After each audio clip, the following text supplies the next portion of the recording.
നമസ്കാരം. നമ്മളിൽ പലരുടെയും ഒരുപക്ഷെ ലക്ഷക്കണക്കിന് ആളുകളുടെയൊക്കെ ഒരു ദിവസം തുടങ്ങുന്നത് ഈ ഒരു കീർത്തനം കേട്ടുകൊണ്ടാണ്.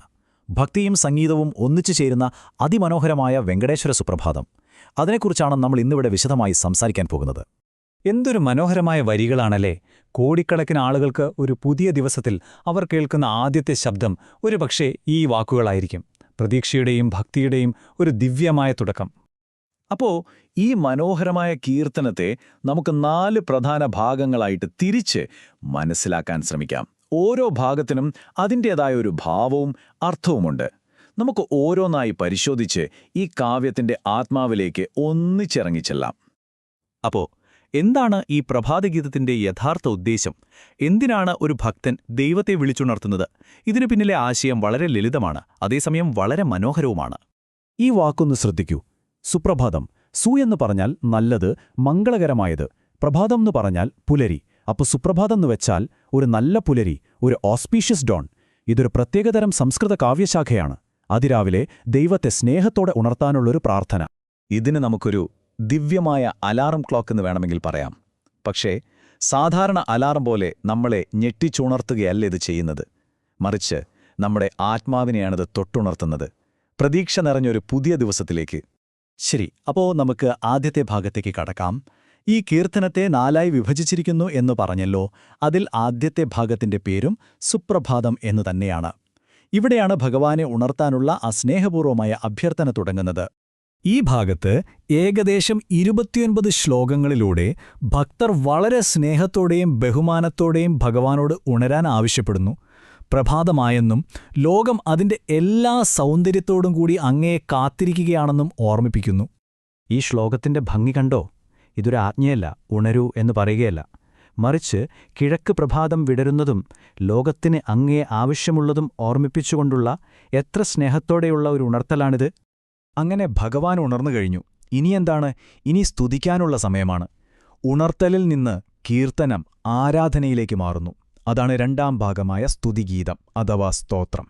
ഈ ഭാഗം ഭഗവാന്റെ അപദാനങ്ങൾ വാഴ്ത്താൻ വേണ്ടി മാത്രമുള്ളതാണ്. വെറും 11 ശ്ലോകങ്ങളിലൂടെ ഭഗവാന്റെ അനന്തമായ ഗുണഗണങ്ങളെ പ്രകീർത്തീകരിക്കുകയാണ് ഇവിടെ. ഒരു രസത്തിന് വേണമെങ്കിൽ ഇതിനെ ഭഗവാന്റെ ഒരു ദിവ്യമായ ബയോഡാറ്റ എന്നു പറയാം. ഭഗവാൻ ആരെന്നും അവിടുത്തെ കഴിവുകൾ എന്തൊക്കെയെന്നും ലോകത്തെ രക്ഷിക്കാനെടുത്ത അവതാരങ്ങൾ ഏതൊക്കെയെന്നും ഈ ഭാഗം നമ്മളെ ഓർമ്മിപ്പിക്കുന്നു. ഇവിടെ ഭഗവാന്റെ പല രൂപങ്ങളെയും ഭാവങ്ങളെയും സ്തുതിക്കുന്നുണ്ട്. ഉദാഹരണത്തിന് രാമനായും കൃഷ്ണനായും തിന്മയെ നശിപ്പിക്കാൻ വന്ന നരസിംഹമായും എടുത്ത അവതാരങ്ങളെക്കുറിച്ച് ഓർക്കുന്നു. സുദർശനചക്രം കൈയിലേന്തിയ വിഷ്ണുരൂപത്തെ വാഴ്ത്തുന്നു. സർവ്വവരങ്ങളും നൽകുന്ന ദയാലുവായ ഭഗവാനെ പ്രകീർത്തിക്കുന്നു. സ്തുതികൾക്ക് ശേഷം കീർത്തനം കുറച്ചുകൂടി ആഴത്തിലുള്ളൊരു വൈകാരിക തലത്തിലേക്ക് പോവുകയാണ്. ഇതാണ് 3ാം ഭാഗം, പ്രപത്തി, അതായത് സമർപ്പണം. ഈ പ്രപത്തി എന്ന വാക്ക് കേവലം സമർപ്പണം എന്നതിലുപരി ഒരുപാട് ആഴത്തിലുള്ള ഒരർത്ഥം ഉൾക്കൊള്ളുന്നുണ്ട്. എന്താണതെന്ന് നിങ്ങൾക്കറിയാമോ? പ്രപത്തി എന്ന് പറഞ്ഞാൽ പൂർണ്ണമായ നിരുപാധികമായ ഒരു ആത്മസമർപ്പണമാണ്. എനിക്ക് മറ്റൊരാശ്രയമില്ല, എനിക്കുള്ളതെല്ലാം അവിടുന്നാണ്, അങ്ങയുടെ പാദങ്ങളിൽ ഞാൻ ശരണം പ്രാപിക്കുന്നു എന്ന ഭക്തന്റെ സമ്പൂർണമായ കീഴടങ്ങലാണിത്. ഇതിലെ വ്യത്യാസം വളരെ പ്രധാനപ്പെട്ടതാണ്. സ്തോത്രത്തിൽ നമ്മൾ അങ്ങ് മഹാനാണ് എന്ന് ഭഗവാനെ നോക്കി പറയുമ്പോൾ, പ്രപത്തിയിൽ നമ്മൾ അങ്ങയുടെ മഹത്വത്തിൽ ഞാൻ അഭയം തേടുന്നു എന്ന് നമ്മളിലേക്ക് തിരിഞ്ഞു പറയുകയാണ്. കണ്ടോ ആ മാറ്റം? ഫോക്കസ് ഭഗവാനിൽ നിന്ന് ഭക്തന്റെ സമർപ്പണത്തിലേക്ക് മാറുന്നു. ഈയൊരു ശ്ലോകം മാത്രം മതി പ്രപത്തിയുടെ സത്ത എന്താണെന്ന് മനസ്സിലാക്കാൻ. ഇത് വെറുമൊരു പ്രാർത്ഥനയല്ല, മറിച്ച് ഭക്തന്റെ സമ്പൂർണമായ ഒരു ആത്മസമർപ്പണമാണ്. എത്ര ശക്തമായ വാക്കുകളാണല്ലേ! അങ്ങനെ ഭഗവാനെ ഉണർത്തി സ്തുതിച്ച് സ്വയം സമർപ്പിച്ചതിനു ശേഷം കീർത്തനം അതിന്റെ ഏറ്റവും മംഗളകരമായ അവസാന ഭാഗത്തേക്കെത്തുകയാണ്, മംഗളാശാസനം. ഇത് വളരെ സവിശേഷമായ ഒരു ഭാഗമാണ്. കാരണം ഇവിടെ ഭക്തൻ തനിക്കു വേണ്ടിയോ ലോകത്തിനു വേണ്ടിയോ അല്ല പ്രാർത്ഥിക്കുന്നത്. മറിച്ച് ഭഗവാന് തന്നെ എല്ലാവിധ മംഗളങ്ങളും ആശംസിക്കുകയാണ്. ഒന്ന് ആലോചിച്ചു നോക്കൂ, എത്ര മനോഹരമായൊരു സങ്കല്പമാണെന്നത്. ഇതിനു പിന്നിലെ തത്വചിന്ത അതിമനോഹരമാണ്. പ്രപഞ്ചത്തിന്റെ എല്ലാം ഉറവിടമായ ഭഗവാന് മംഗളം നേരുമ്പോൾ ആ മംഗളം പ്രപഞ്ചം മുഴുവൻ ഒരു പ്രകാശമായി പരക്കുമെന്നാണ് വിശ്വാസം.